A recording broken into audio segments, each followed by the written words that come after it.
Menjelang laga perdana Inter Milan di Piala Dunia antar klub melawan Monterrey, yang dijadwalkan berlangsung besok, pelatih kepala Christian Chivu berbicara dalam konferensi pers.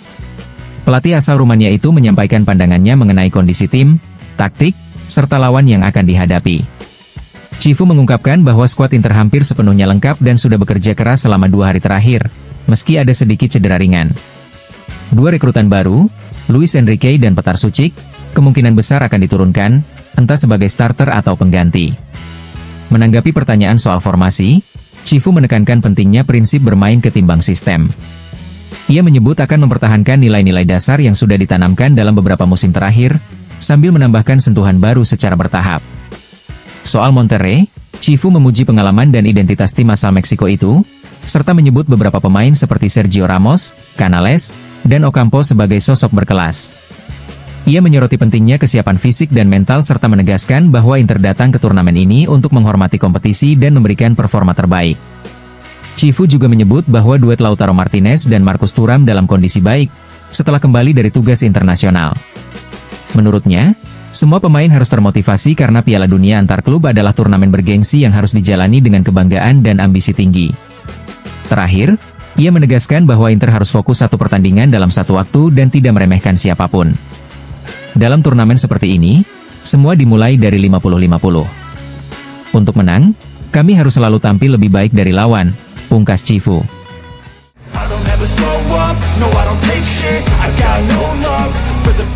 Menurut laporan Corriere della Sera, Hakan Calhanoglu disebut tak ragu untuk menerima pinangan Galatasaray dengan gaji fantastis sebesar 10 juta euro per musim. Namun, Inter selaku pemilik kontraknya belum menerima tawaran resmi. Nerazzurri membanderol sang gelandang Turki di angka 25 hingga 30 juta euro. Situasi transfer ini diperkirakan tak akan berkembang signifikan hingga tuntasnya saga Victor Osimhen, yang saat ini menyita fokus klub-klub top Turki. Sementara itu, persaingan antara Inter dan AC Milan kembali memanas, kali ini di bursa transfer bek muda. Kedua klub dikabarkan meminati Giovanni Leoni dari Parma. Saat ini, Milan melalui direktur barunya Iglitar sedang memprioritaskan penguatan lini tengah. Namun setelah itu mereka akan bergerak di sektor pertahanan, dan Leoni masuk dalam radar. Seperti diketahui, Inter juga menjadikan Leoni target utama untuk memperkuat lini belakang mereka di musim mendatang.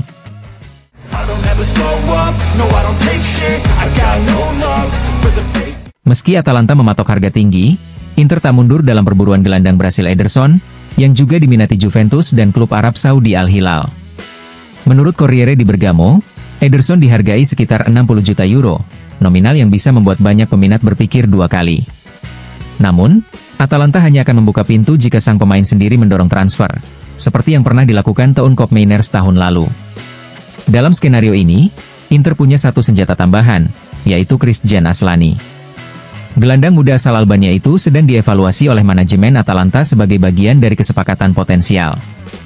Nilai Aslani diperkirakan sekitar 14 juta euro, lebih murah dibandingkan alternatif seperti Friendrup atau Samuel Ricci. Selain Atalanta, Fiorentina juga dilaporkan tertarik pada Aslani. Namun sejauh ini Atalanta terlihat paling serius menilai opsi barter demi memperkuat lini tengah mereka jika Ederson benar-benar hengkang.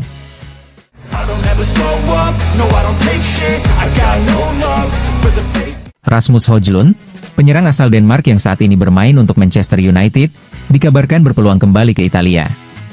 Menurut laporan dari Sport Italia, sang pemain menunjukkan ketertarikan yang jelas untuk bergabung dengan Inter Milan.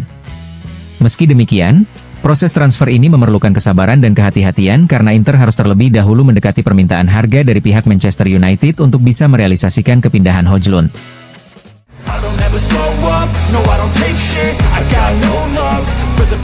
Pernyataan CEO Al Hilal, Esteve Calzada, kepada BBC telah memicu gelombang kemarahan di internal Inter Milan.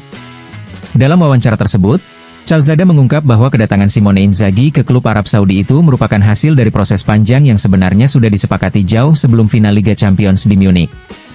Menurut Calzada, Inzaghi bahkan telah meminta agar kesepakatan tersebut dibekukan sementara hingga laga final usai. Namun, menurut La Gazzetta dello Sport, ucapan Calzada sangat mengecewakan pihak Inter. Pasalnya, Inzaghi sebenarnya bisa meninggalkan klub sebagai pahlawan jika berhasil membawa pulang trofi si kuping besar, sesuatu yang akan mengabadikannya dalam sejarah klub di Viale della Liberazione. Sayangnya, Kekalahan telak dari Paris Saint-Germain mengubah segalanya. Ucapan Calzada meninggalkan rasa pahit karena seolah menyiratkan bahwa pikiran Inzaghi sudah tidak lagi sepenuhnya bersama Inter jelang pertandingan terpenting musim ini. Banyak yang bertanya-tanya, apakah Inzaghi sudah memberitahu para pemain soal kepindahannya sebelum final? Apakah fokus tim terganggu oleh bayang-bayang kepindahan sang pelatih? Semua pertanyaan itu menggantung tanpa jawaban pasti, tapi kemarahan di tubuh manajemen Inter nyata adanya. Terlebih lagi, mencuat dugaan bahwa Inzaghi sempat mencoba membujuk dua pilar Inter, Nicolo Barella dan Alessandro Bastoni, untuk ikut hijrah ke Arab Saudi dengan tawaran gaji selangit. Keduanya kabarnya tak pernah tertarik sedikit pun dengan Saudi Pro League, namun tindakan tersebut tetap dianggap mencemaskan. Hal ini bahkan disebut memicu langkah Inter untuk membuat fakta non-agresi demi menjaga para pemain andalan mereka. Kini, rasa kecewa bercampur marah menyelimuti Inter. Kepergian Inzaghi, yang awalnya dikatakan sebagai keputusan bersama oleh Presiden BP Marotta, justru meninggalkan luka dan kecurigaan yang mendalam.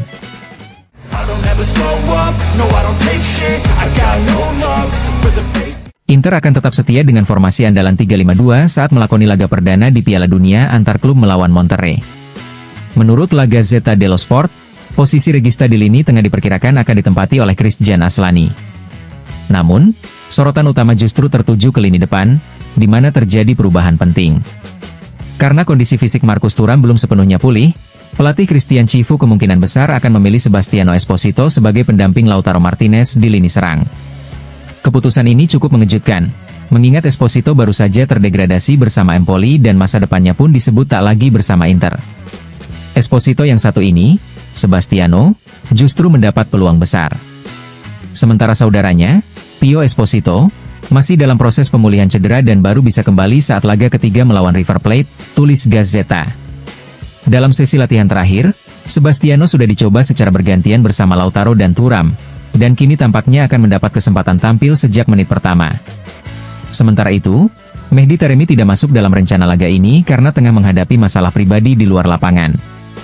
Dengan absennya Taremi dan kondisi Thuram yang belum ideal, Sebastiano Esposito menjadi pilihan mendesak sekaligus kejutan bagi Inter di panggung dunia.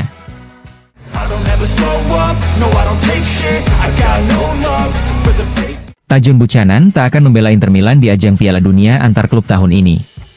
Pemain asal Kanada itu memilih bergabung dengan tim nasionalnya untuk berlaga di Gold Cup. Dalam wawancara bersama One Soccer jelang laga pembuka Kanada melawan Honduras, Buchanan mengungkapkan alasan di balik keputusannya serta perjalanan emosional yang telah ia lalui dalam 2 tahun terakhir. Buchanan mengakui bahwa masa transisinya menuju Inter tak berjalan mulus seperti yang ia impikan. Ia mengalami kekurangan menit bermain, cedera parah saat Copa America musim panas lalu, dan serangkaian momen sulit yang mengguncang karirnya. Tak semuanya berjalan sesuai rencana, tapi begitulah sepak bola, ujarnya. Ia menekankan pentingnya menjaga mental, bekerja keras setiap hari, dan menunggu peluang datang, meski seringkali peluang itu tak muncul. Peminjaman ke klub lain menjadi titik balik baginya. Itu momen di mana aku kembali menemukan kebahagiaan bermain sepak bola, kata Buchanan, menambahkan bahwa pengalaman tersebut membantunya kembali ke performa terbaik. Saat ditanya mengapa memilih Gold Cup ketimbang Piala Dunia antar klub bersama Inter, jawabannya tegas, bermain untuk Kanada selalu menjadi pilihan utama. Ia merasa turnamen ini datang di waktu yang tepat baginya, memberi kesempatan untuk tampil reguler dan terus mengembangkan permainannya. Dengan tekad kuat dan semangat baru, Tajun Buchanan kini siap memberikan kontribusi maksimal bagi negaranya, seraya berharap bisa kembali ke Inter dengan semangat dan performa yang lebih baik.